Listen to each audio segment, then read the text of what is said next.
Hello dears, welcome to our page. நம்மளோட பேஜுக்கு நீங்க பயங்கரமா சப்போர்ட் கொடுத்துட்டு இருக்கீங்க. உங்க சப்போர்ட் எனக்கு லாஸ்ட் வரைக்கும் நம்ம புதுசா ஆஃபர்ஸ் அனௌன்ஸ் பண்ணலாம்னு இருக்கோம். ஸோ உங்களோட சப்போர்ட் எனக்கு கண்டிப்பா எப்பயுமே தேவை. ஸோ உங்களுக்காக நான் ஒரு புதுசா ஆஃபர்ஸ் போட போறேன்.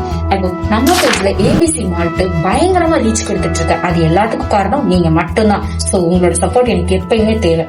நம்மளோட ஏபிசி மால்ட்டுக்கு புதுசா ஆஃபர்ஸ் அனௌன்ஸ் பண்ணலாம்னு இருக்கோம். அது என்ன ஆஃபர்ஸ், எப்போ ஆஃபர்ஸ், எதுக்காக ஆஃபர்ஸ்னா இந்த வீடியோ ஃபுல்லா பாருங்க. நான் டீட்டெயிலா சொல்லுவேன். அதுக்கு முன்னாடி நம்மளோட ஐடியா மறக்காம ஃபாலோ பண்ணிக்கோங்க. அப்பதான் நம்ம கிட்ட போற daily updates plus daily offers எல்லாமே உங்களுக்கு வந்து ரிசீவ் ஆகும். சோ நம்ம எதுக்காக ஆஃபர்ஸ் போடுறோம் அப்படின்னா உமன்ஸ் டேக்காக நம்ம ஆஃபர்ஸ் போடுறோம். அது என்ன ஆஃபர்ஸ் அப்படின்னா ஏபிசி மால்ட்டுக்காக March 7 and March 8 இந்த 2 டேஸ்க்கு மட்டும்தான் நம்ம ஆஃபர்ஸ் போடுறோம். அதுவும் வெறும் 5 லக்கி மெம்பர்ஸ்க்கு மட்டும்தான். ஃபர்ஸ்ட் 5 மெம்பர்ஸ்க்கு மட்டும்தான் நம்ம அந்த ஆஃபர்ஸ் கொடுக்கலாம்னு இருக்கோம். சோ மறக்காம நம்மளோட ஐடியா ஃபாலோ பண்ணிட்டு நம்மளோட ஏபிசி மால்ட்டை நிறைய பேர் எப்படி யூஸ் பண்றீங்க, எதுக்கு யூஸ் பண்றீங்கன்னு கேக்குறாங்க. அது எல்லாமே நான் அந்த வீடியோல சொல்லுவேன். இல்லைன்னா இதுக்கு அடுத்த வீடியோல கண்டிப்பா நான் உங்களுக்கு சொல்றேன். உங்களுக்கு ஆர்டர்ஸ் பிளேஸ் பண்ணணும்னு தெரிஞ்சுன்னா டிஸ்கிரிப்ஷன்ல தெரியல நம்பருக்கு ஜஸ்ட் வாட்ஸ்அப் மட்டும் பண்ணுங்க. நான் உங்களுக்கு எல்லா டீடைல்ஸுமே ஷேர் பண்றேன். தேங்க்யூ.